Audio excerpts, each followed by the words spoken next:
Every day, over 80% of global trade is conducted in U.S. dollars. Even in countries thousands of miles away from America, the dollar decides the price of food, oil, and even rent. It doesn't matter if you live in Brazil, Nigeria, or Japan. The value of your currency is tied, one way or another, to the greenback. But how did one nation's money come to control the entire planet? And could it ever lose that power? The story begins in the ashes of World War II. Europe was devastated. Economies were shattered. The old financial system no longer worked. In 1944, world leaders met at a small town in New Hampshire. The conference was called Bretton Woods. There, the United States offered a simple deal. Tie your currencies to the dollar, and the dollar will be tied to gold. At the time, America owned more than 2/3 of the world's gold reserves. Its factories were booming. Its economy was untouched by the destruction of war. So the world agreed. For decades, the U.S. dollar became the anchor of the global financial system. But then, something snapped. In 1971, President Richard Nixon made a shocking announcement. The United States would no longer exchange dollars for gold. The so-called gold standard was dead. Many thought this would destroy confidence in the dollar. Instead, the opposite happened. Freed from gold, the dollar became even more powerful. But why? The answer lies in oil. In the early 1970s, the U.S. struck a crucial deal with Saudi Arabia. In exchange for American weapons and protection, Saudi oil would only be sold in U.S. dollars. Other oil-producing nations followed.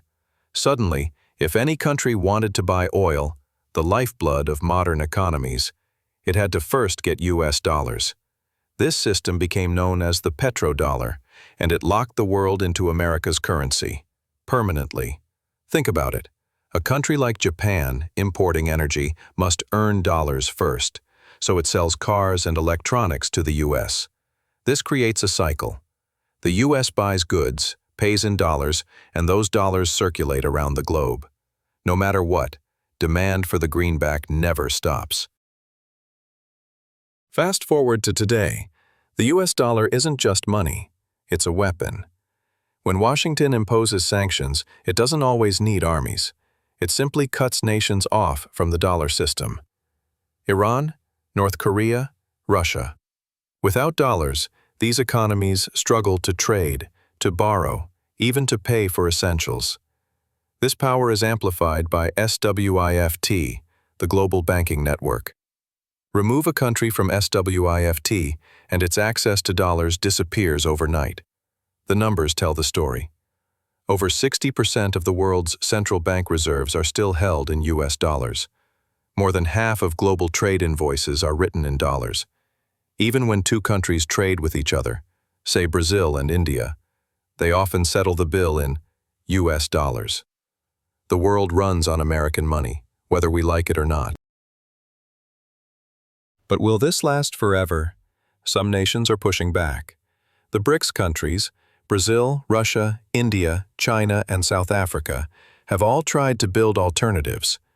China is promoting its own currency, the yuan, for international trade.